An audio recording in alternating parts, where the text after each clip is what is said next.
Hi guys, so short perfume review lang po of Masque Milanos Tango. Ayan, no? So for anything else, pambira, no?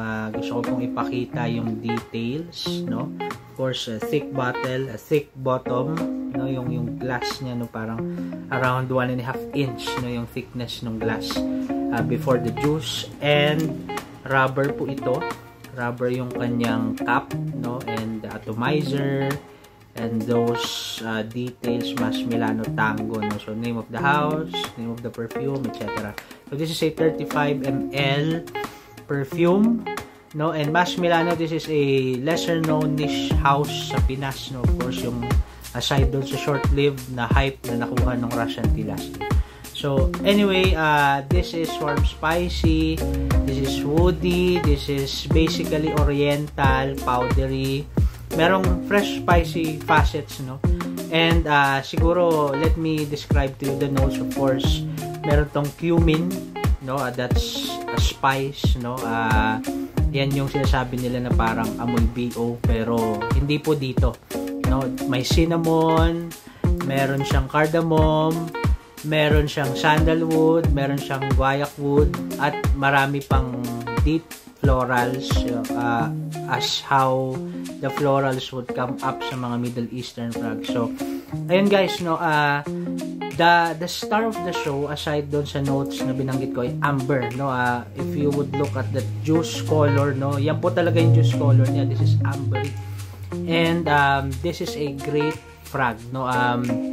Yung cumin niya, it does not come off as animalic, no. Hindi siya ngayon parang amoy BO, no.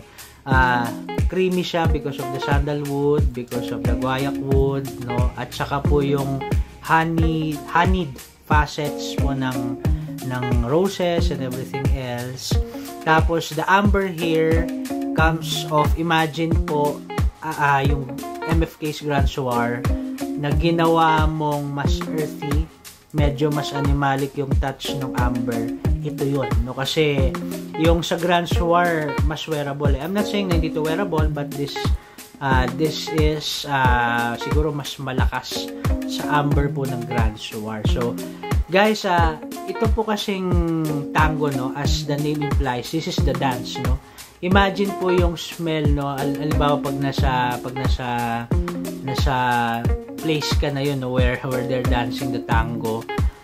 Yung artistic kasi yung pagkakagawa dito, no. Imagine po yung tango dance, yung wooden chairs and tables, yung amoy ng suit ng lalaki at dress ng babae, yung before, yung during and after the tango dance, yung amoy ng tobacco sa air, yung amoy ng booze, no, yung sweat, no, the leather shoes, lahat po ito, no, yung transitions, yung journey na binibigay sa iyo ng tango. So anyway guys, yun yung tango. And to make things more interesting, the perfumer behind tango is Cecile Zarokian, no.